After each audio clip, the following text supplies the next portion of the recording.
Where did quantum theory come from? It started not as a crazy idea, but with a light bulb. In the early 1890s, the German Bureau of Standards asked Max Planck how to make light bulbs more efficient, so that they would give out the maximum light for the least electrical power. The first task Planck faced was to predict how much light a hot filament gives off. He knew that light consists of electromagnetic waves, with different colors of light carried by different frequency waves.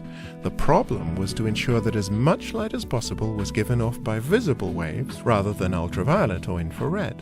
He tried to work out how much light of each color a hot object emits, but his predictions based on electromagnetic theory kept disagreeing with experiments.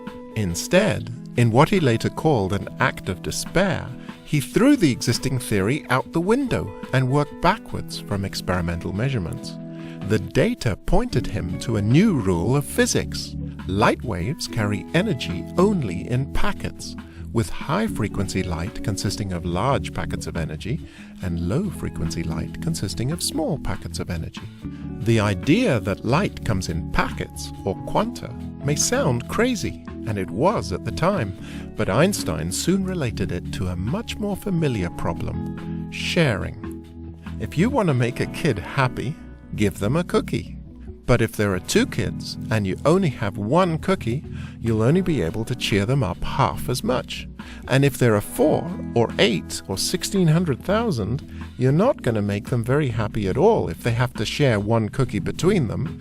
In fact, if you have a room with infinitely many kids but not infinitely many cookies, if you share the cookies evenly, each kid will only get an infinitesimally small crumb, and none of them will be cheered up. And they'll still eat all your cookies. The difference between light waves and kids is that you can't actually have infinitely many kids in a room. But because light waves come in all sizes, you can have arbitrarily small light waves, so you can fit infinitely many into a room. And then the light waves would consume all your cookies. I mean, energy.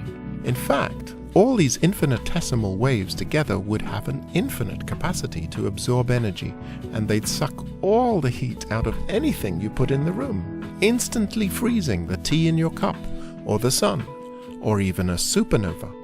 Luckily, the universe doesn't work that way, because, as Planck guessed, the tiny high-frequency waves can only carry away energy in huge packets. They're like fussy kids who'll only accept exactly 37 cookies or 162,000 cookies, no more and no less.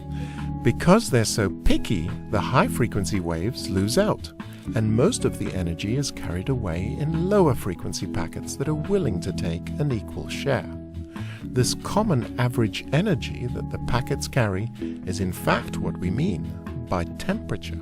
So a higher temperature just means higher average energy, and thus by Planck's rule, a higher frequency of light emitted. That's why as an object gets hotter, it glows, first infrared, then red, yellow, white, hotter and hotter towards blue, violet, ultraviolet, and so on. Specifically, Planck's quantum theory of fussy light tells us that light bulb filaments should be heated to a temperature of about 3,200 Kelvin to ensure that most of the energy is emitted as visible waves. Much hotter, and we'd start tanning from the ultraviolet light. Actually, quantum physics has been staring us in the face since long before light bulbs and tanning beds. Human beings have been gazing into fires for millennia, with the color of the flames spelling out quantum all along.